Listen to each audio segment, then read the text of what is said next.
Everybody, Peter Zeihan here, coming to you from the slopes of Mauna Loa with Mauna Kea there in the background, surrounded by volcanic goo. I was going to go all the way up to the top, but apparently the volcano decided to destroy the road, so whatever. Anyway, that means you get a bonus video. The big news that's happening today, we were seeing this on Sunday the 28th, is that there are presidential elections in Finland, and for the first time ever, they matter. So since the Ukraine war, we haven't had a lot of electoral contests in Europe in the context of the changed security environment. This is really the first one that matters. And it matters for more than one reason. Finland, well, there's a term for it, Finlandization. The idea that you're scared of your bigger neighbor, so you plot a neutral policy in order to make sure that they're not aggravated. And this is the position that Stalin forced upon the Finns back at the end of World War II. And so presidential elections have always been about the debate of just how friendly can we be to the Russians so that they don't decide to invade us. And that has been the case now for over a half century. And the outgoing president was known as the Putin whisperer because she had a tight personal relationship. But with the Ukraine war, that has changed. And Finland is arguably of the real countries, the sizable countries that are assisting the Ukrainians, the one who has provided the most material support per person, as well as leading the charge in terms of diplomatic efforts, and has also jumped on board NATO, which is something that they assiduously avoided for the last 70 years in order to not aggravate the Russians. Now the presidential contest is a beauty contest about who can be the most anti-Russian, who will take the strongest position on any type of security issue. And so we're kind of seeing the debate take place in three general arenas. The first is the Ukraine war proper, who's going to promise more aid, who's going to be more of a hawk. The second one has to do with citizenship. There are a substantial number of dual citizens who are Russian and Finnish citizenship, and the debate at the presidential level now is whether or not to revoke their Finnish citizenship if they do not surrender their Russian citizenship. And that's important enough as it is, but it also is carrying out into European foreign policy because Finland is not the country in Europe that has the largest percentage of ethnic Russians among its population. That would be Latvia, with Estonia and Lithuania coming up in second and third place. So there's always been a little bit of a quiet human rights debate within Europe about the position of the ethnic Russians in those countries, with Finland trying to take the position of the ethnic Russians in order to mollify Moscow. Well, that is not the case anymore. The debate is whether or not these people should be kicked out, whether they should be forced to change languages, whether they should lose their European Union citizenship. The fact that the Finns have changed so much in 2 years is just a testament to just how brutal the war in Ukraine is and how close it hits to home to countries in these regions. Something to consider if you don't live in Eastern Europe. For anyone else in the world, the countries from Finland to Estonia to Latvia to Poland to Romania to Bulgaria, these are the countries who have the most experience in living under Russian rule or fighting the Russians, and they're the ones who have been basically training their military in order to support the Ukrainians in the conflict because they know what happens if they don't. Anyway, by the time you view this, the polls will have opened in Finland, and we should have results in the not-too-distant future as Europe's most neutral country becomes its most aggressive. Oh, one more thing for those of you who are not fueled by issues of democracy versus repression and mass rapes and war. How about illegal migrants? Yeah, so the Russians have been flying people in from South Asia and the Middle East and herding them through the forests of northern Russia and forcing them through the Finnish border. So that really has the Finns all cheesed off too.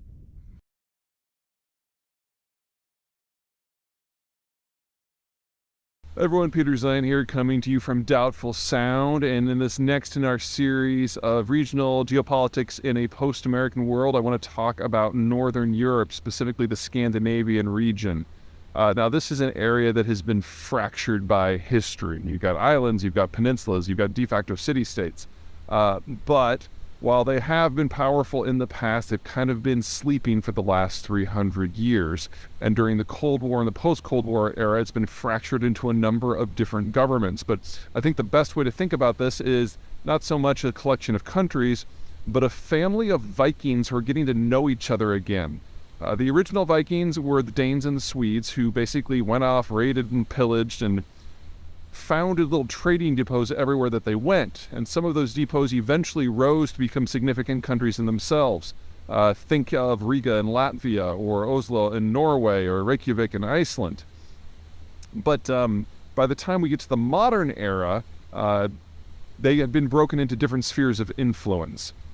In the post-Cold War environment, however, especially now with the Ukraine war happening, we're seeing a changing of fortunes as these countries are rediscovering each other. And we're already in an environment where a lot of them are consider themselves so familial that they already have a lot of joint embassies around the world. But if there's one thing they're all concerned about, it's Russia. Denmark is the last country approaching the Baltic Sea, so that if the Russians ever make a bid to get into the open ocean, they go by them.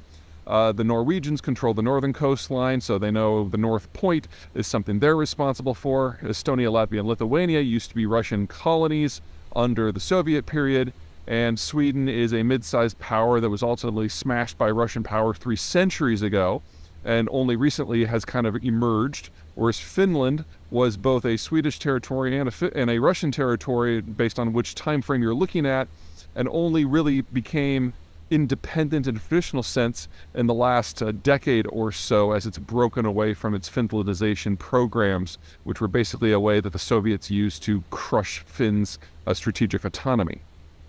What we're seeing now is this whole cluster of countries coming back together all on the same side of the same geopolitical orientation, no longer fractured by other powers, with Sweden absolutely being the center weight of all of it. It's probably best to think of most of these countries not so much as countries, but as cities that just happen to own another swath of territory. So in the case of, say, Riga or Copenhagen or Oslo, over half, in fact, almost 3/4 of the population is in that one city, and the rest of the territory just kind of hangs on. Sweden is the exception. I mean, yes, Stockholm is by far the largest, but it actually has a populated zone in the south that is agricultural. There are a number of cities going up and down the Baltic Sea coast.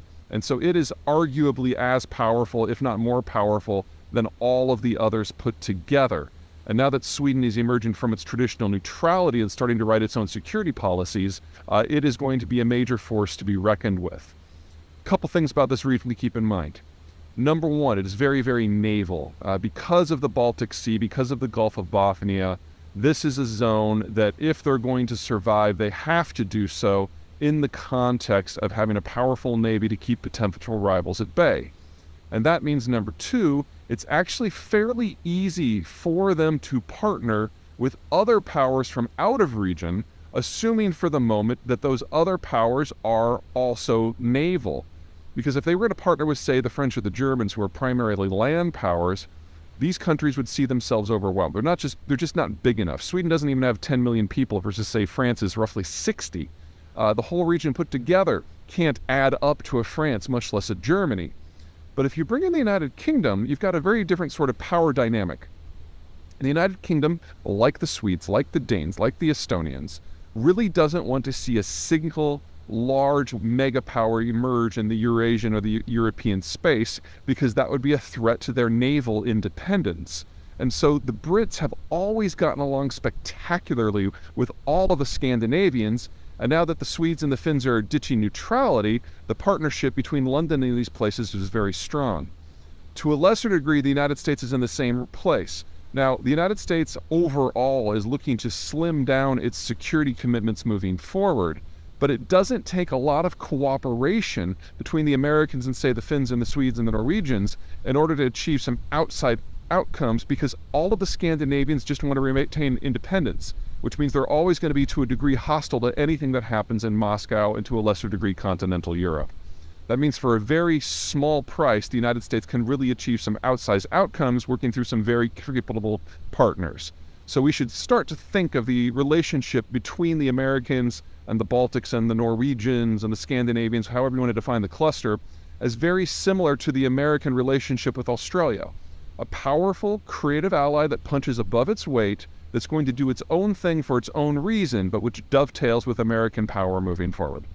All right, that's it for me. Catch you guys next time.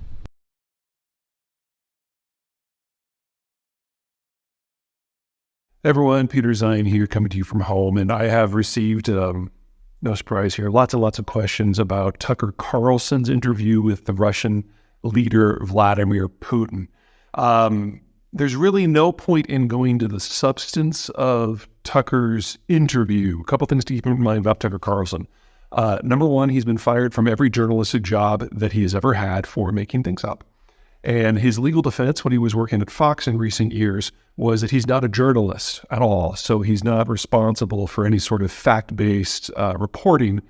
In fact, he literally called himself a propagandist. Which, I guess if you're going to go for a legal defense, being truthful helps. And he's been a Russian shill for several years. So the idea that he was being a Russian shill in Russia doesn't really shock me.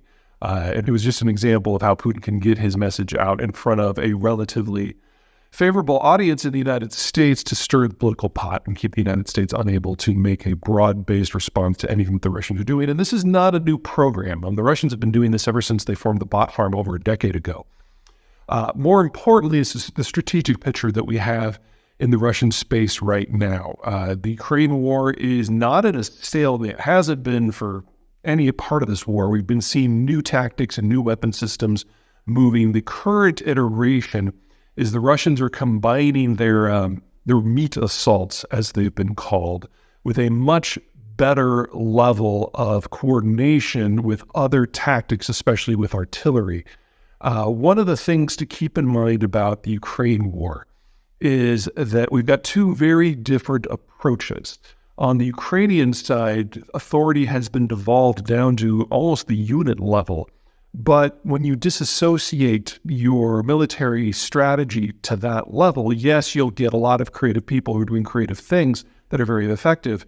But the information and the successes that they have, the techniques don't necessarily percolate back up to the top, which means that it's hard for the folks at the top to then apply those tactics across the entire front. So you get very, very effective commanders, but you don't necessarily get a very, very effective army. Russia has the opposite approach in that there's very little authority at the local level. And so they often have the Ukrainians running circles around them. But whenever a lesson does percolate up to the top, it is then imposed on everyone. And for the first couple of years of the war, this has definitely been working for the Ukrainians' favor. But as the Russians incrementally incorporate lessons, it's now starting to favor the Russians. And the only way that you can kind of make the Ukrainians come up again, two things. Number one, you can get them better at a little bit of command and control. And then second, of course, they need better and better weapons in order to counter what is becoming an incrementally more effective Russian war machine. That, of course, is wrapped up with politics in the Western countries, especially the United States, which is one of the many, many, many reasons that Putin arranged for his shill to come and interview him in order to keep stirring the pot so the United States would have more and more problems when it comes to acting. Just as important, arguably more important, is the Russians are thrilled about what's going on with Israel and Gaza and Iran, because every little bit of attention that the Americans give to the Israeli situation or the Gaza situation or the attacks on maritime shipping in the Red Sea is an attention that they can't give to the Ukraine war. One of the things that people forget about the American foreign policy establishment, it really has a hard time dealing with more than one issue at a time. And so for the first 16, 18 months of the Ukraine war, that was the only issue in international affairs that was in front of Joe Biden. You could argue that things with China were up there, but that was mostly in the area of economic nationalism, and that is something that can be handed off to non-foreign policy personnel. But in the United States, there's really only three people who are responsible for almost all American foreign policy. The president, obviously, the chair of the Federal Reserve, and that's usually focused on economic issues for obvious reasons, and the national security advisor. Even the Secretary of State really doesn't deal with foreign affairs. It's more of a dispensation rather than a policy creation sort of issue. And so when you only have three people, and one of them obviously has other things on his plate at any given time, and one of them is only responsible for financial and economic issues, it's really hard to get this mammoth institution of the United States focused on more than one thing at the same time. And if Israel and Gaza and Iran are absorbing more and more and more of that attention, then by default, there's less attention that can be paid to things going on in the Russian sphere. So the Russians have, from the fourth quarter of last year on, discovered that they have a lot more wiggle room because the leadership out of the United States is simply lacking. It's not that we've had a policy change in Washington.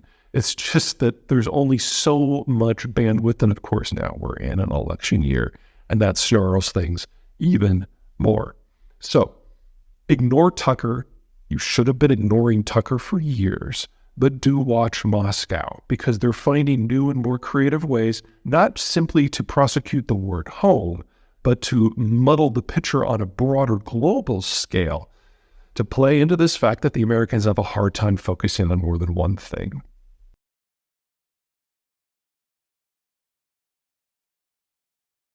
Hey everybody, Peter Zeihan here, coming to you from Huron Peak in central Colorado, and today we're going to talk about Romania. Romania is one of those middle powers that kind of has been dealt a bad hand. It's got a good chunk of land in the lower Danube, and it's bracketed by the Carpathian Mountains, but it's not quite big enough to kind of stand up to the neighbors. So it's got these three access points, really. You've got the Vienna Gap to the northwest that allows access to the northern European plain. You've got the Bessarabian Gap to the northeast, which allows access to what I call the Eurasian Hordelands. And then down south, you've got the Balkan Mountains that pinch off access to the Sea of Marmara region. Now, the northern European plain, the Hordelands, and Marmara are all capable of supporting absolutely massive powers that have dominated history as long as it's been recorded. And Romania is kind of stuck in the middle. It has access to all three of them, but could never generate the sort of military force that is necessary to punch out beyond those gaps and do anything meaningful. In fact, because it's proximate to all of these gaps, it is usually one of the first countries that gets conquered or amalgamated when one of those three mega regions decides that it wants to expand beyond their natural borders. And in that sort of environment, Romania faces a double bind.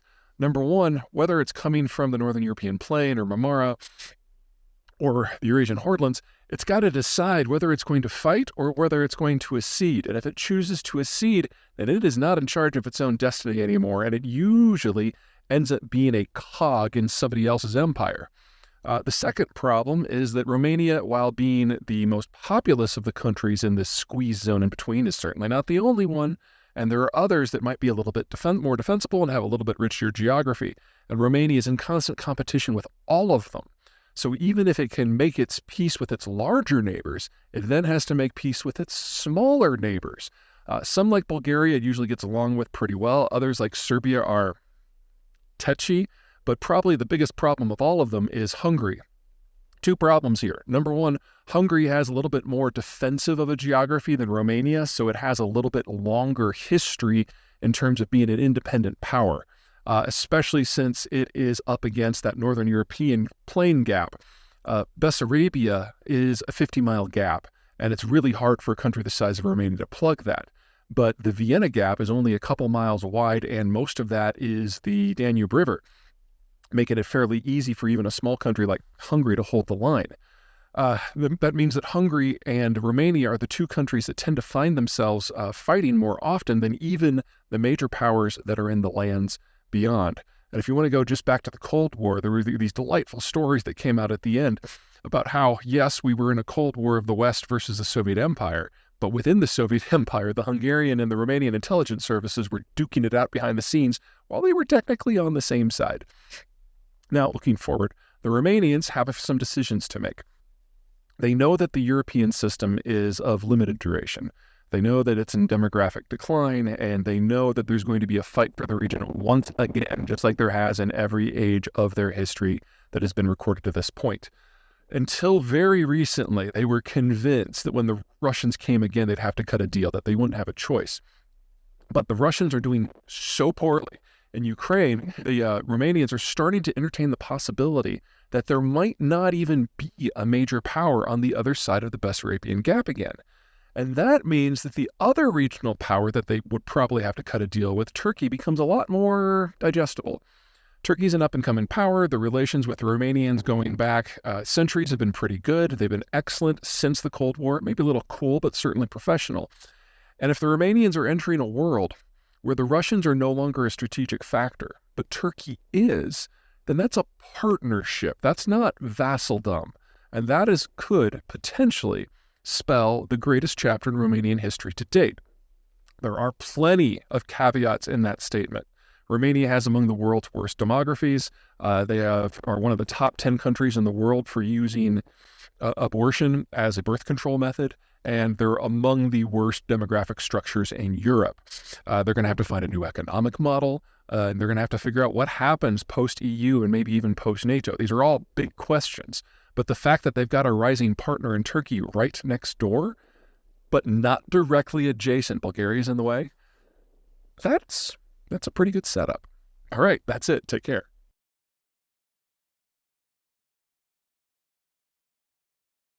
Hey everybody, winter is here. I'm coming to you from Eastern Washington, and today we're going to talk about winter in Texas.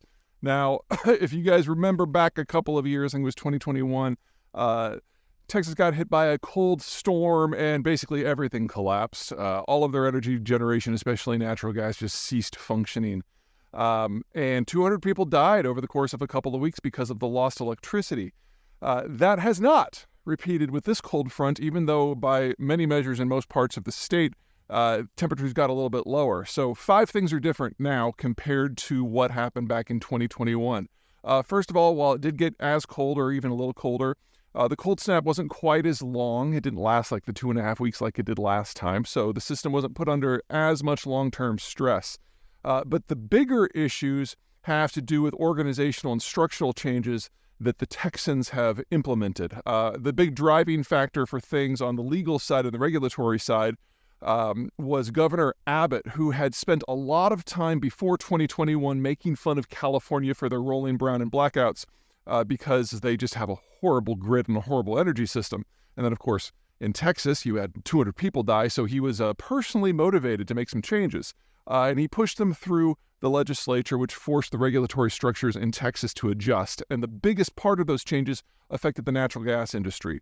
So Texas before 2021 didn't have its natural gas system winterized at all. And there's a lot of water vapor that comes up as a byproduct of natural gas production. And a lot of time it's in the gathering pipes. So what would happen when we got to sub-freezing temperatures is that water vapor would condense into liquid and eventually condense into ice and then clog the pipes. So the entire system across especially northern Texas and the Dallas area froze up, and so there was no fuel to burn to do everything else. For political reasons, Abbott blamed the wind industry because, the wind did stop going, but it was mostly natural gas that carries the backbone of power generation in Texas, and that is what failed most spectacularly. So in order to get things going, they actually had to waive almost all of their safety regimens and regulations, and people were going out with acetylene torches to manually melt the pipes.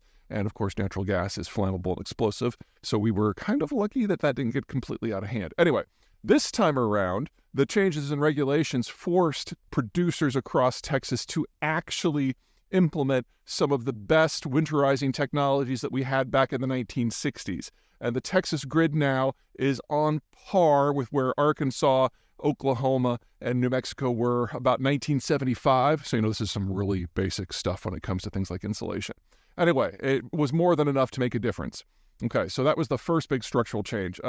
The other big structural changes had nothing to do with regulation. It's just how things have evolved. So the new turbines, wind turbines that the Texans have put up are more than 200 feet taller than the ones that were up 3 years ago. And that means they reach higher, they tap stronger air currents that are more reliable. So even though the wind did drop, we didn't see nearly the drop off in power generation capacity because the physical structure is now different. Second, Texas has put up a whole lot of solar. And when these winter storms come through Texas, usually what you get is a lot of wind, a lot of freezing rain, maybe some snow. And then once they blow through, it's cold, but it's clear. And so when you have temperatures in the 20s, solar doesn't really care what the temperature is unless it's like crazy low or crazy high.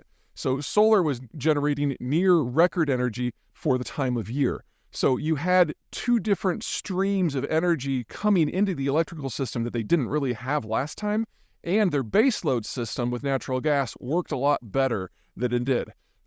This sort of change is the sort of thing we're going to see in some way across not just Texas, but the entire country and the eventual world. We're seeing more and more wind and more and more solar, and it doesn't always go right the first time. And we discover that meshing these systems together is more problematic than kind of the breezy things that the Greens say. But when you have multiple systems that do feed into the same network, you do get a lot of redundancy when one works and the other doesn't. The trick is to make sure you have enough spare capacity that you can dispatch at any given time. Now, in the past, solar and wind aren't very good at that because you can't dispatch them. If the sun's not out, if the wind's not blowing, they're kind of useless, and you have to rely on older fossil fuel things like natural gas. But what we're seeing in Texas specifically is that we're already seeing turbines that are 800 meters tall. And in the next year or two, we're going to be pushing the kilometer tall barrier. And again, stronger currents, more reliable, used for baseload. So I don't mean to suggest that all of these problems when it comes to storms and interruptions are going to go away. But as the technology evolves, we're getting better able to adapt and having a little bit more insulation on the backside as well. That's it from me.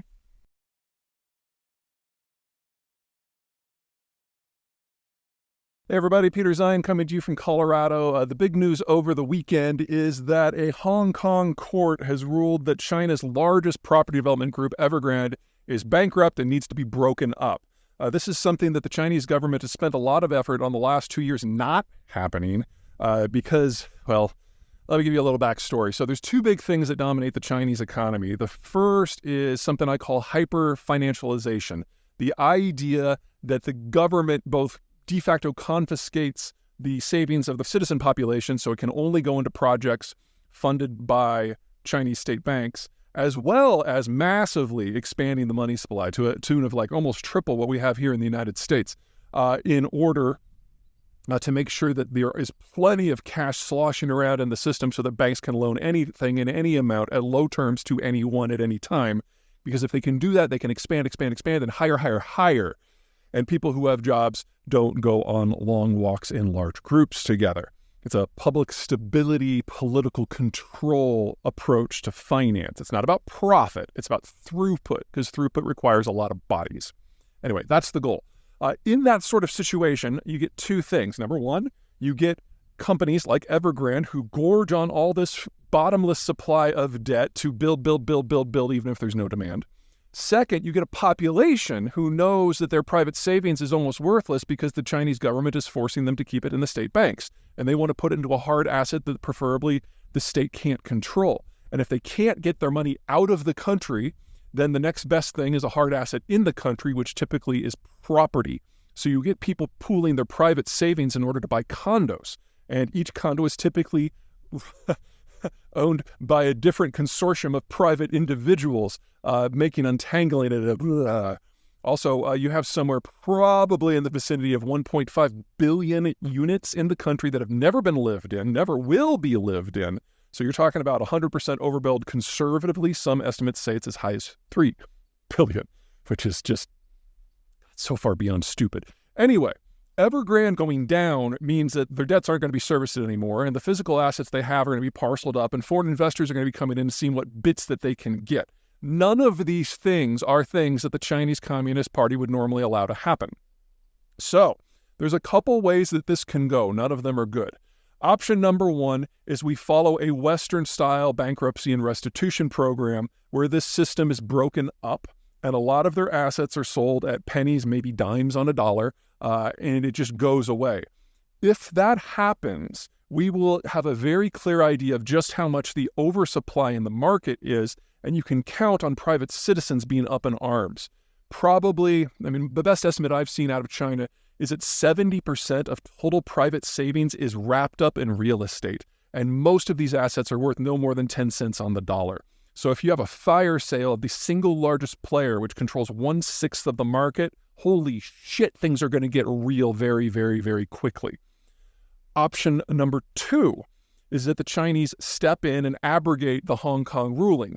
Now, legally, this cannot happen, but the Chinese Communist Party is not really big on legal details when it comes to Hong Kong in particular, and I have no doubt that they could stick their noses in that. If that happens, then Evergrande goes on some sort of state drip, and everything with the system just kind of limps on, with the understanding now that Hong Kong has no legal authority over its own holdings, which will start an exodus of what few international firms are still there. Regardless how this goes, don't expect anything in the market to get better. This is not like, say, the TARP program that the United States put into place back in 2008 at the bottom of the subprime crisis, which kind of froze the market and put a floor under things and allowed for reforms in economic growth to eventually heal the damage of the subprime crisis. No. This is a one-off decision that is not just holding back one rock from rolling down the hill. Evergrande may be the biggest player in this market, but it is by far not the only one that has been doing stupid things like this, building condos that have no demand or running it like a Ponzi scheme. Every development company in the country basically operates this way, and the second and third largest players in the industry are state-owned. So you can count on the Chinese government not using this as an opportunity to break with the old model and put into place something sustainable.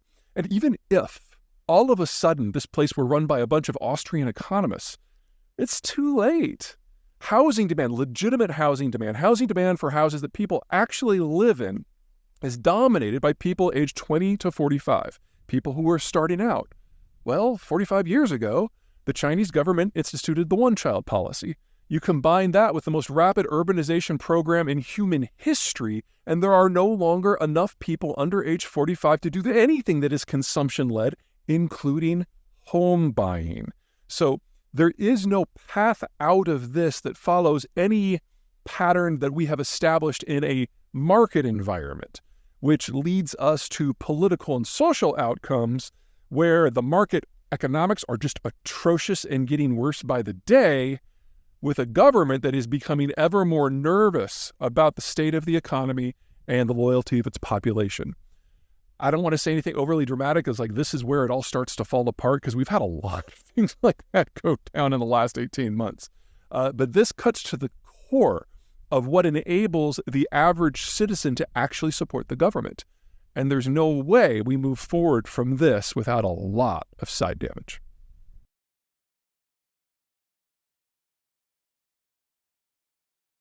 Good morning from a frigid Colorado. It's a balmy 0 degrees this morning, and today I want to tell you a tale of 3 companies and the state of the semiconductor industry from a technological and production point of view.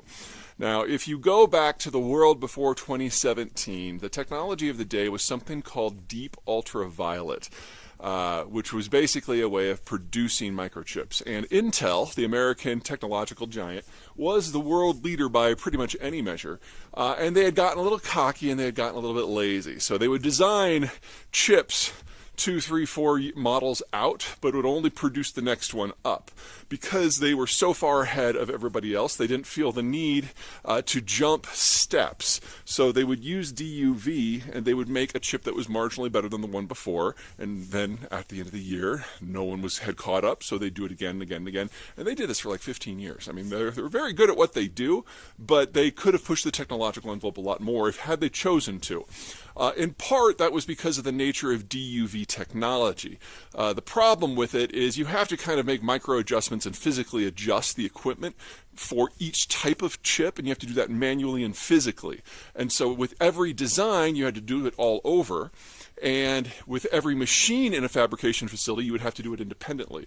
So no new chips from different machines are going to be quite exactly alike, and it generated a relatively higher loss rate from the final semiconductors than what we have today, and so generated a little bit more waste. But again, they were the industry leader, no one was close. Well, they were always had their eye on the future, however, and so they invested in new technologies that would take them beyond DUV, one of which is EUV, extreme ultraviolet. And the company that developed that technology is ASML out of the Netherlands.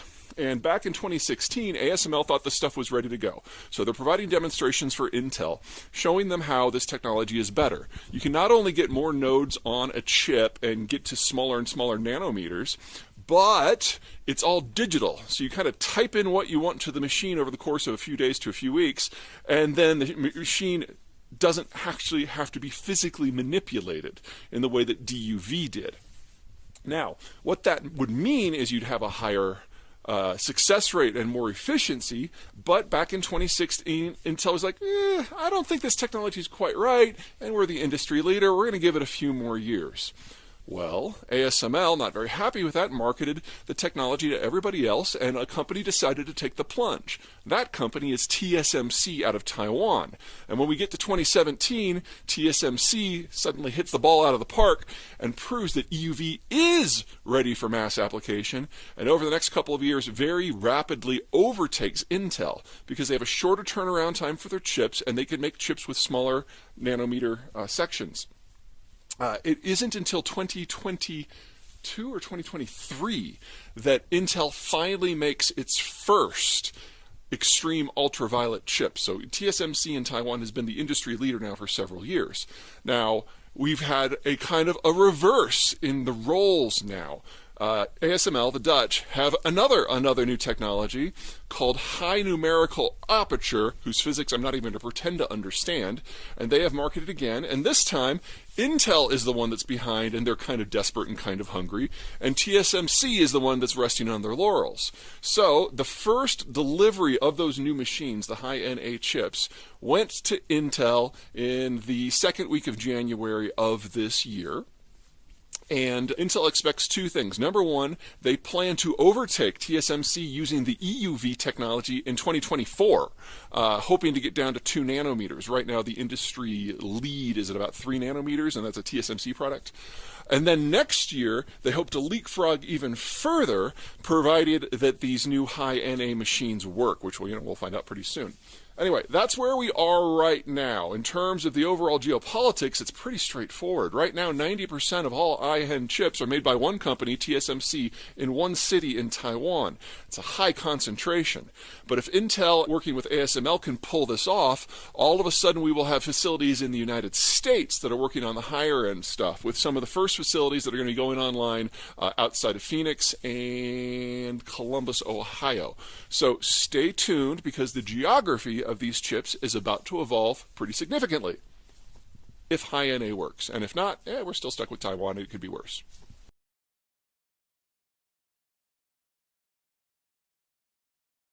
Hey everybody, Peter Zeihan coming to you from Colorado, where we're about to get another 6 inches of snow.